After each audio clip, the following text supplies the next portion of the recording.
Last के जो सब वीडियोस थे उसमें हमने स्पर गियर के बारे में देखा, स्पर गियर का डिज़ाइन, उसकी टर्मिनोलॉजी, बहुत कुछ देखा।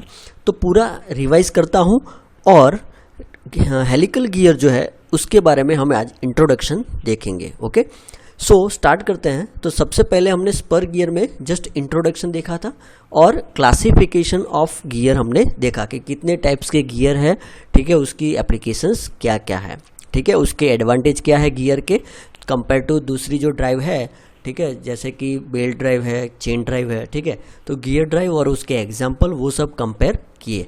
ओके, नाउ क्लासिफिकेशन हो गया। उसके बाद स्पर गियर जो है उसका ये बेसिकली 6:1 जो है 10:1 that is the ratio. Okay, gear ratio हम बोल सकते हैं।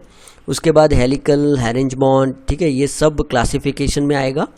उसके बाद टर्मिनोलॉजी हमने देखी। सो होप आपने टर्मिनोलॉजी की ये जो सारे टर्म्स आपको दिख रहे हैं वो आपने कंप्लीट किए होंगे, आपने लिखे होंगे, आपने समझे होंगे, ठीक है। सो टर्मिनोलॉजी जो है गियर की वो आपको आनी चाहिए, ठीक है। यहाँ पे जो एक एक टर्म जो है addendum, dedendum, pitch circle, tooth face, clearance, fillet radius, face, flank, ये सब आपको पता होना चाहिए। ओके, सो होप आपको टर्मिनोलॉजी भी आ गई होगी, क्योंकि ये बहुत ही बेसिक चीज़ है फ्रेंड्स। आप कहीं पे भी इंटरव्यू में जाओगे, ठीक है, कोई कंपनी में जाओगे तो बेसिक जो नॉलेज है गियर का वो होना चाहिए, वो कंपलसरी है, ठीक है।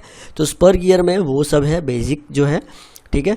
उसके बाद यहाँ पे आप देख सकते हो प्रेशर एंगल जो है किसे बोलेंगे, स्टैंडर्ड प्रेशर एंगल हमने देखा 20 degree, stub tooth involute, full depth involute 14.5 degree जो है प्रेशर एंगल।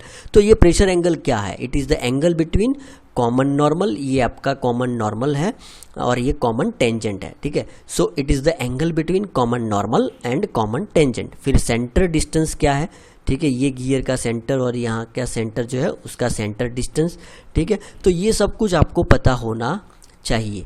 नाउ उसके बाद ये अगेन टर्मिनोलॉजी ही है अभी, ठीक है। उसमें मॉड्यूल जो है वो बहुत ही इंपॉर्टेंट है, वो हमने देखा, डिज़ाइन में भी देखा, ठीक है। उसके बाद गियर रेशियो, वेलोसिटी रेशियो, ठीक है, N2/N1 is equal to D1/D2 is equal to T1/T2। G is equal to हमने लगाया था, अगर आपने स्पर गियर की डिज़ाइन देखी होगी तो G इज इक्वल टू हमने D1/D2 is equal to T1/T2 is equal to N2/N1 किया था। जनरली N2/N1 कम आता था क्योंकि यहाँ पे डायमीटर और नंबर ऑफ टीथ दिए रहते थे, इसीलिए RPM का हमने यूज़ कम किया था। लेकिन अगर आपको 2-3 वैल्यू दी है तो अगर आपको कुछ वैल्यू फाइंड करनी है तो ये बहुत ही इंपॉर्टेंट इक्वेशन हो जाता है। Okay, now conjugate action. तो फ्रेंड्स वर्ड सुना होगा conjugate action. What is the conjugate profile हमने देखी, ठीक है। तो कंजुगेट प्रोफाइल किसे बोलेंगे कि जो प्रोफाइल लॉ ऑफ गियर को फॉलो करती है, गियर का जो लॉ है उसको फॉलो करती है, that is called the conjugate profile. और कंजुगेट प्रोफाइल जो है उसमें हमने इंटरफियरेंस भी देखा था कि जो इंटरफियरेंस जिसमें होता है वो कंजुगेट प्रोफाइल नहीं होती, ठीक है। मतलब कि उसमें ये जो लॉ ऑफ गियर है उसको फॉलो करना रहता है। तो जो प्रोफाइल लॉ ऑफ गियर को फॉलो करती है that is called the conjugate profile. Okay, so law of gearing भी मैंने आपको बताया था, कंजुगेट प्रोफाइल क्या है वो भी बताया था, ठीक है। ये सब हम टर्म्स देख रहे हैं कि आपने क्या क्या देखा बेसिकली। सो उसके बाद था इन्वॉल्यूट प्रोफाइल। तो 2 प्रोफाइल हमने देखी थी, एक तो थी इन्वॉल्यूट प्रोफाइल और दूसरी थी साइक्लोइडल प्रोफाइल। अब इन्वॉल्यूट प्रोफाइल जो है वो कैसे बनता है गियर, वो मैंने आपको बताया था कि जो गियर का इन्वॉल्यूट प्रोफाइल है वो किस तरह से होता है, ठीक है। सो यहाँ पे आप देख सकते हो। और इन्वॉल्यूट किसे कहते हैं, इंजीनियरिंग ग्राफिक्स ड्राइंग में कैसे इन्वॉल्यूट बनता है, कैसे साइक्लोइड बनता है, वो भी मैंने आपको बताया था। तो बेसिकली ये था इन्वॉल्यूट प्रोफाइल। अब साइक्लोइडल प्रोफाइल में क्या था, तो साइक्लोइडल प्रोफाइल जो है उसमें जो कर्व बनता है that is combination of epicycloid and hypocycloid. और हमने डिटेल में बात की थी कि difference of involute and cycloidal profile. Okay, उसके बाद प्रेशर एंगल का भी मैंने आपको बता दिया, 20 डिग्री, 14.5 डिग्री, ये था angle, common normal and common tangent. Okay, उसके बाद इंटरफियरेंस क्या होता है वो भी मैंने आपको बताया कि जो इसका फेस पोर्शन है, सपोज ये गियर है तो इसका फेस दूसरे गियर के फ्लैंक पोर्शन को डिग आउट करता है, that is called the interference, ठीक है। यहाँ पे भी लिखा होगा, आप पढ़ सकते हो, ठीक है। The wheel at the root and remove the part of involute profile of tooth of wheel. This effect is known as interference. Okay, ये आप पूरा पढ़ सकते हो पॉज करके, ठीक है. Now next is minimum number of teeth to avoid the interference. इसका भी हमने इक्वेशन डिराइव किया था, minimum number of teeth to avoid interference. उसके बाद फेस विड्थ जो है वो भी हमने देखा था बी. उसका एक्चुअली क्या है ना, इसमें डिज़ाइन में हमने जो देखा था वो 10 मॉड्यूल से 15 मॉड्यूल के बीच में था. ओके, हमने जो डिज़ाइन में देखा था फेस विड्थ, और यहाँ पे 8 मॉड्यूल से 12 मॉड्यूल के बीच में. तो डिज़ाइन में ये सब कॉमन रहता है. आप कभी भी एग्जैक्ट आंसर नहीं ला सकते, ठीक है. आपको जो आंसर मिलेगा वो नियर अबाउट मिल सकता है, लेकिन एग्जैक्ट आंसर नहीं हो सकता. उसके बाद यहाँ पे 14.5, 20 and 20 stub tooth involute pressure angle, उसके हिसाब से यहाँ पे स्टैंडर्ड दिया हुआ है, टेबल में स्टैंडर्ड दिए हुए हैं वैल्यू. ओके, जनरली मैं आपको एक बात बताना चाहूँगा, और ये बहुत ही इंपॉर्टेंट बात है कि जो एडेंडम होता है वो स्मॉल रहता है डिडेंडम से, क्योंकि उसमें इंटरफियरेंस प्रॉब्लम होता है. इसीलिए एडेंडम जो है वो छोटा रहता है और डिडेंडम जो है वो बड़ा रहता है, ठीक है. वो हमने उसमें देखा था minimum number of teeth required. Okay, now उसके बाद हमने डिज़ाइन ऑफ स्पर गियर देखा.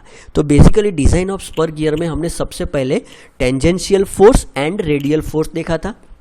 तो रेडियल फोर्स जो है यहाँ पे WR लिखा है, तो रेडियल फोर्स जो है उसको हमने नेगलेक्ट किया था और टेंजेंशियल फोर्स को कंसीडर किया था, ठीक है. सो हमने जो भी वैल्यू डिसाइड की थी वो सब टेंजेंशियल फोर्स से ही डिसाइड की थी.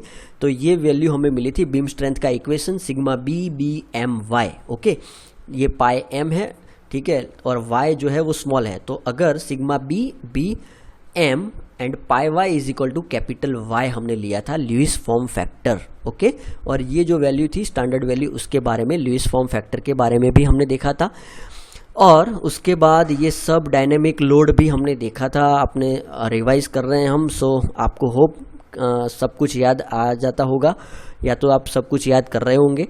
नाउ वियर स्ट्रेंथ, हमने कौन सी 2 स्ट्रेंथ देखी थी, एक तो थी यहाँ पे बीम स्ट्रेंथ, ओके, दूसरी थी वियर स्ट्रेंथ DPBQK. और ये सब की वैल्यू इंडिविजुअली कैसे फाइंड करनी है वो भी हमने देखा था, ठीक है. तो ये था बेसिकली स्पर गियर डिज़ाइन के बारे में. अब हेलिकल गियर की डिज़ाइन की बात करें तो हम उसमें आज जस्ट इंट्रोडक्शन लेने वाले हैं. तो हेलिकल गियर और स्पर गियर में डिफरेंस क्या है वो भी मैंने आपको बताया. मेन डिफरेंस क्या है, स्पर गियर में जो ये जो टीथ है वो यहाँ पे जो एक्सिस है उसके पैरेलल रहते हैं. यहाँ पे ये जो टीथ है वो हेलिक्स एंगल पे रहते हैं, मतलब ये जो टिल्टनेस आप देख रहे हो ना वो हेलिक्स एंगल है. और यहाँ पे आप देख सकते हो right hand and left hand, अगर एक गियर के अगर हेलिक्स एंगल इस तरह से हैं, ठीक है, तो दूसरा गियर जो है उसके अपोजिट होंगे, ठीक है. और यहाँ पे इस तरह से हेलिकल गियर जो है आप देख सकते हो. उसके बाद यहाँ पे हेरिंजबॉन गियर है, ठीक है. हेरिंजबॉन गियर किसे बोलेंगे यहाँ पे, तो हेलिकल गियर में उसका मेन डिसएडवांटेज है कि वहाँ पे साइड थ्रस्ट लगता है, ठीक है. यहाँ पे ये जो हेलिक्स एंगल होने की वजह से यहाँ पे उसकी जो इसमें जो शाफ्ट होगी वो बेंड होने का ट्राई करेगी. ये जो बेंड हो रहा है ना उसको हम एक्सियल थ्रस्ट बोलते हैं, ठीक है. यहाँ पे लिखा है helical gear impose the radial and axial load on the shaft. तो शाफ्ट पे यहाँ पे एक्सियल लोड लगेगा, ठीक है. और वो जो एक्सियल लोड है उसको रिमूव करने के लिए हमने क्या किया, उसके अपोजिट दूसरा हेलिकल गियर बिठा दिया. तो यहाँ पे जो एक्सियल थ्रस्ट लगेगा तो दूसरा जो गियर है उसमें अपोजिट एक्सियल थ्रस्ट लगेगा. तो दोनों अपोजिट होंगे तो वो मतलब उसकी वैल्यू जो है वो 0 हो जाएगी, ठीक है. तो इस तरह से यहाँ पे हेरिंजबॉन गियर है और हेलिकल गियर है, और उसके जो एंगल है वो जो लाइन है एक्सिस की उसके पैरेलल नहीं होते, कुछ हेलिक्स एंगल पे होते हैं. हेलिक्स एंगल को लैम्बडा भी हम बोल सकते हैं, ठीक है. और मैक्सिमम हेलिक्स एंगल हम 45 डिग्री तक हम कंसीडर कर सकते हैं, ठीक है. जनरली हम 30 डिग्री कंसीडर करते हैं. और बहुत सारा एडवांटेज और डिसएडवांटेज है हेलिकल गियर का, वो मैं आपको बताना चाहूँगा. तो हेलिकल गियर में जो कांटेक्ट रहता है ना, यहाँ पे स्पर गियर में क्या होता है, पूरा जो टीथ होता है वो कांटेक्ट में रहता है. और हेलिकल गियर में क्या होता है, उसका पॉइंट कांटेक्ट होता है. यहाँ से पहले पॉइंट कांटेक्ट हुआ, उसके बाद ग्रेजुअली इस तरह से बढ़ता है. तो पॉइंट कांटेक्ट होने की वजह से वहाँ पे जो उसका रनिंग रहेगा वो बहुत ही स्मूथ रहेगा, और उसका जो ऑपरेशन क्वाइट ऑपरेशन होगा ड्यू टू ग्रेजुअल एंगेजमेंट। और इसकी जो आरपीएम मतलब जो इसकी स्पीड है वो स्पर गियर से हम कहीं गुना ज़्यादा हम इसमें यूज़ कर सकते हैं। मतलब वेरी हाई स्पीड के लिए अगर हमें यूज़ करना है तो हेलिकल गियर हम यूज़ कर सकते हैं, ठीक है।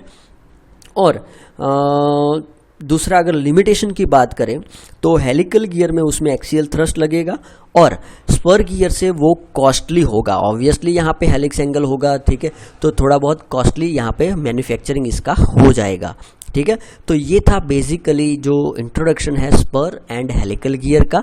तो आज के वीडियो में हम इतना रखते हैं। नेक्स्ट वीडियो में हम टर्मिनोलॉजी देखेंगे और उसके बाद इक्विवेलेंट स्पर गियर डिज़ाइन जो है हेलिकल गियर की डिज़ाइन उसके बारे में देखेंगे। सो थैंक यू, जय हिंद, जय भारत।